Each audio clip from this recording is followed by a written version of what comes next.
একটা প্রশ্ন দিয়ে শুরু করি। রাতের অন্ধকারে যখন চারপাশ নিস্তব্ধ, তুমি কি কখনো এমন অনুভব করেছ হঠাৎ বুকের ভেতর ভয় জমে উঠছে, মাথার ভেতর অনন্ত চিন্তা ঘুরপাক খাচ্ছে, কিছু একটা হবে, কিন্তু ঠিক কি হবে তা জানো না। তুমি স্বাভাবিক মানুষ হয়েও হঠাৎ ভয় পাচ্ছ, যেন তোমার ভেতরের শান্তি কেউ নিঃশব্দে চুরি করে নিয়েছে। তুমি হাসো, কথা বলো, কাজ করো, কিন্তু ভেতরে এক অদৃশ্য চাপ কাজ করছে। এটাই অ্যাংজাইটি। এবং সবচেয়ে বিস্ময়ের কথা হলো, এই অস্থিরতা আজকাল মানুষের সবচেয়ে বড় মানসিক রোগে পরিণত হয়েছে। কিন্তু প্রশ্ন হলো, আমরা কি সত্যিই ওষুধ ছাড়া এর থেকে মুক্তি পেতে পারি? কোরআন কি এর কোনো উত্তর দিয়েছে? আল্লাহ কি এমন কোনো উপায় বলেছেন যা মানুষকে এই মানসিক দুশ্চিন্তা থেকে পুরোপুরি মুক্ত করতে পারে? চলো আজ আমরা সেটাই জানব।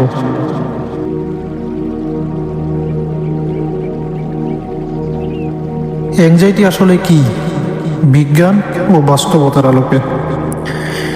অ্যাংজাইটি মানে শুধু ভয় না, এটা এমন এক মানসিক সতর্কতা যখন তোমার মস্তিষ্ক মনে করে বিপদ আসছে।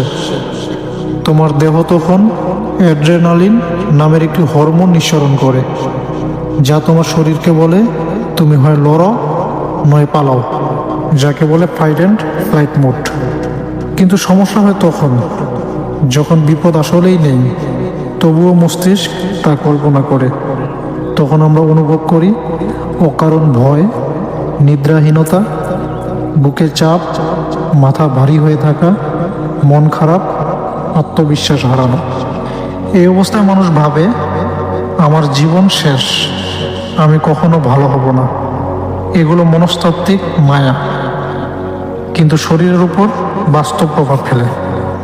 কোরআনের প্রথম দৃষ্টিভঙ্গি ভয় ও শান্তির সংজ্ঞা।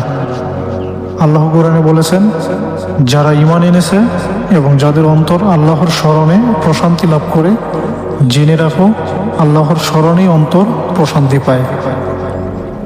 এই আয়াত শুধু ধর্মীয় অনুপ্রেরণা নয়, এটা মনোবিজ্ঞানের গভীরতম সত্য। আধুনিক গবেষণায় দেখা গেছে, যখন মানুষ মনোযোগ দিয়ে ধ্যান করে বা কোনো মহান সত্তায় বিশ্বাস স্থাপন করে, তখন তার মস্তিষ্কে সেরোটোনিন ও ডোপামিন নিঃসরণ বাড়ে। এগুলোই শান্তির রাসায়নিক উপাদান। অর্থাৎ আল্লাহর স্মরণ শুধু রুহানীয় তৃপ্তি দেয় না, বরং শরীরের ভেতরেই তৈরি করে প্রাকৃতিক অ্যান্টি অ্যাংজাইটি হরমোন। এটাই প্রথম সূত্র।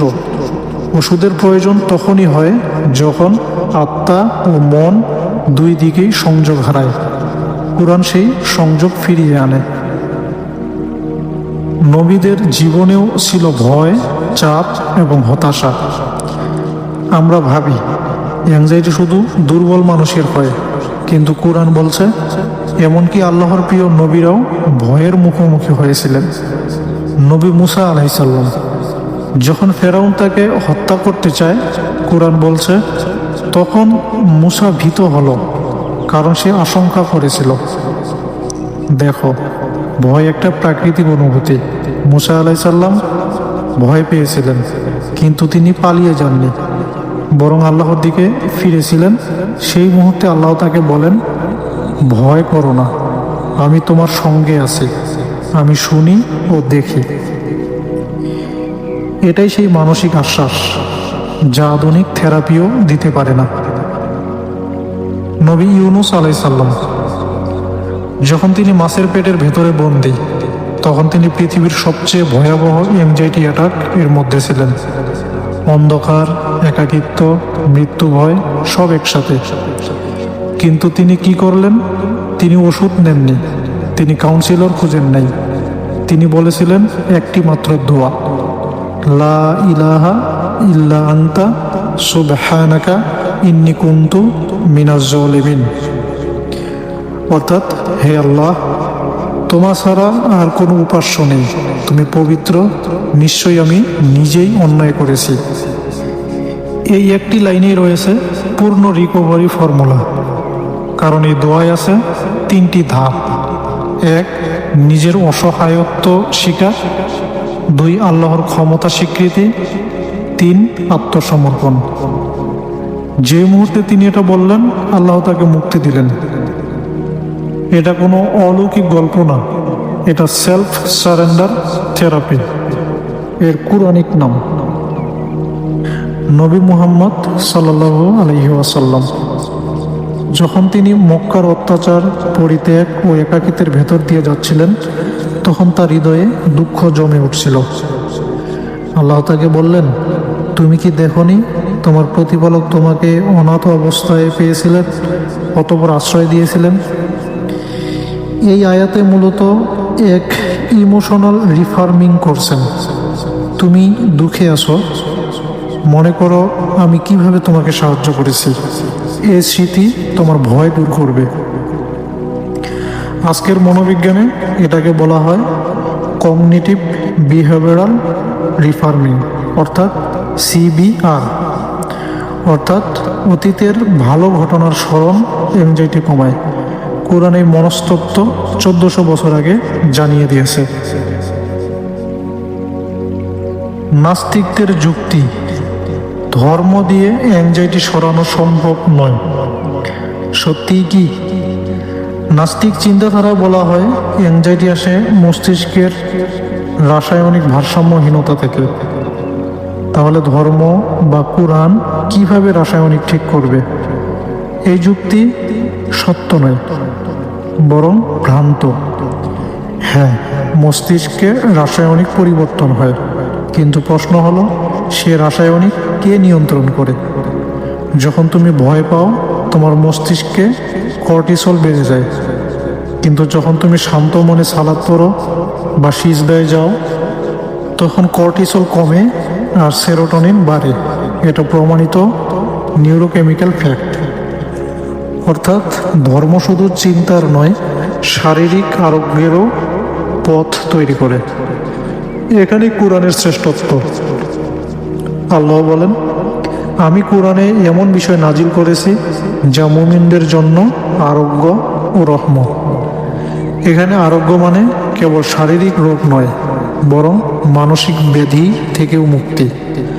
ওষুধ বনাম কোরআনিক থেরাপি, দুইয়ের মধ্যে পার্থক্য। আসুন পার্থক্যগুলো জেনে নিই। ওষুধ রাসায়নিক সামঞ্জস্য তৈরি করে, কোরআনিক থেরাপি মানসিক ও আধ্যাত্মিক ভারসাম্য তৈরি করে। ওষুধ এর সমাধান অস্থায়ী, কিন্তু কোরআনিক থেরাপি স্থায়ী ও গভীর। ওষুধের পার্শ্ব প্রতিক্রিয়া থাকে, কিন্তু কোরআনিক থেরাপি এর কোনো পার্শ্ব প্রতিক্রিয়া নেই। ওষুধ আত্মাকে শান্তি দেয় না, কিন্তু কোরআনিক থেরাপি আত্মাকে শান্তি প্রদান করে। ওষুধ আল্লাহর সংযোগ অনুপস্থিত, কিন্তু কোরআনিক থেরাপি আল্লাহর সংযোগ জাগ্রত করে। কেন কোরআন বলছে ভয় থেকেও শিখো? আল্লাহ কোরআনে বলেন, আর আমি অবশ্যই তোমাদের পরীক্ষা করব কিছু ভয়, ক্ষুধা ও সম্পদের ঘাটতির মাধ্যমে। এখানে আল্লাহ ভয়কে অভিশাপ বলেননি, বরং পরীক্ষা বলেছেন। কারণ ভয় মানুষকে শেখায় তুমি একা নও, তোমার একটি আশ্রয় আছে। অ্যাংজাইটির মূলত সমস্যা হলো মানুষ ভাবে সে একা, কিন্তু কোরআন শেখায় তুমি কখনোই একা নও। তুমি যদি আজ ভয়, উদ্বেগ বা দুশ্চিন্তায় ভোগো, মনে রেখো তুমি একা না। নবীরাও ভয় পেয়েছেন, কিন্তু তারা আল্লাহর দিকে ফিরে গেছেন।